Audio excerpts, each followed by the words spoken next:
Enchanté. Thierry Plisson. Jimi Hendrix. Oh, oh, Ouais. Ouais, c'est littéralement ça. C'est ça. C'est littéralement je ça. pourrais le faire à la place de... Oui, tu pourrais.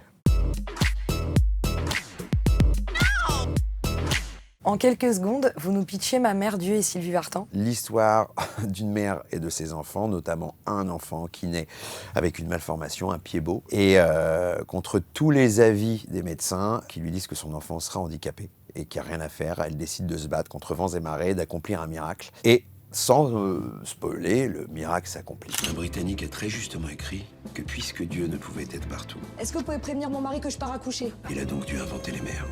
Je peux le voir. Il a un pied beau. Et l'autre, il est pas beau. C'est une malformation. Votre enfant est handicapé. Vous vous êtes dit quoi à la première lecture du scénario? Moi, je me suis dit que j'avais beaucoup de chance qu'on me propose ce rôle dans cette histoire merveilleuse, que j'avais aussi beaucoup de chance de raconter un personnage sur autant de temps, et puis que ça parlait de choses qui, moi, m'intéressent. Le sujet de la famille, c'est un sujet qui me touche particulièrement. Moi, j'ai chialé à la première version. Ouais. Quand j'ai lu la première fois le scénario, j'étais en larmes. Parce que ça parle de ce rapport-là, très complexe entre un fils, sa maman, un fils et ses parents. C'est un très beau film qui permet de remercier aussi ses parents. Comment avez-vous créé cette relation mère-fils à l'écran tout en dissimulant votre amitié? Moi, je pense que c'est notre amitié, mine de rien, qui nous a aidés à aller vers ce rapport mère-fils. Il y a une tendresse, il y a quelque chose qui fait partie de nos vies. Après, c'était un vrai défi aussi, c'est-à-dire que nous-mêmes, on avait peur de se dire « Waouh, attends, va faire croire au fait que tu sois ma mère et moi que je sois ton fils ». Mais très très vite en le tournant, en te voyant grimé, maquillé, en vieille dame comme ça. Et puis l'incarnation que t'en fais, c'est-à-dire que très vite, j'ai oublié que c'était Leïla et j'ai très vite cru que c'était ma mère. Roland Pérez a dit « Leïla m'a fait oublier ma mère ». C'est le plus beau des compliments pour une actrice. Je sais pas si c'est le plus beau compliment pour une actrice, mais en tout cas, ça a été le plus beau compliment pour moi, Leïla. Comment se sont passées les séances de maquillage pour jouer le rôle d'Esther de 30 à 85 ans? C'était plus de 4 heures de maquillage tous les matins. Ce monsieur à côté voulait me faire rire et me pincer les joues alors que j'avais pas le droit de trop bouger, quoi. Ça a été hyper jouissif pour moi. Je te donne ma vie, vous le dites aussi à vos enfants. Je dis je te donne l'heure, c'est tout. Non, en plus, littéralement, je pense qu'on leur donne notre vie. Ah, moi, sans réfléchir. Peut-être toi... 4 secondes. Attends, quoi? Ma vie? Ok. Il y a quand même un process. Leïla, quels sont tes points communs avec Esther dans la vie? Sa détermination, son amour inconditionnel pour ses enfants, pour sa famille. Après, j'espère être un peu moins intense. Ça, c'est... Personne peut répondre à cette question. D'accord. Je suis moins intense.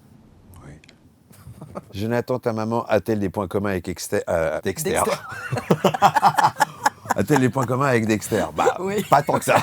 Mais avec Esther, oui. Oui, elle en a beaucoup. C'est merveilleux parce que c'est des personnages vraiment de cinéma. Et j'ai la chance d'avoir une maman comme ça qui est très haute en couleur aussi. Donc c'est pour ça que cette histoire me touche d'autant plus. C'était comment de tourner avec Sylvie Vartan qui joue son propre rôle dans le film? C'était impressionnant de rencontrer Sylvie Vartan. Franchement, c'est une C'est icône. une icône. Elle fait partie du patrimoine Ah oui, français. non, Enfin, mais elle est géniale. elle est solaire, elle est drôle, elle est attachante. C'est quelqu'un de fidèle. On l'adore. On l'adore, Sylvie Vartan. Votre chanson préférée de Sylvie Vartan? L'amour, c'est comme une cigarette, ça vous fait surmonter la tête. Vous nous balancez un secret qu'on ne sait pas encore sur la personne assise à côté de vous. Les gens savent que tu fais du Muay Thai? Personne ne sait, mais elle est... Non, mais voilà, bon... Bon, bah, C'est un secret, en même temps, c'est un secret. Je vais parler du karaté. Ça, c'est plus un secret pour personne. Allez, vas-y, balance. Uchuke! Est-ce qu'on vous reverra bientôt pour une suite du Flambeau? Ah, on verra. Peut-être. Peut-être pas. En tout cas, oui, je travaille sur quelque chose qui est en rapport avec Flamme Flambeau. Voilà, c'est tout ce que je peux dire. Pas plus ni moins.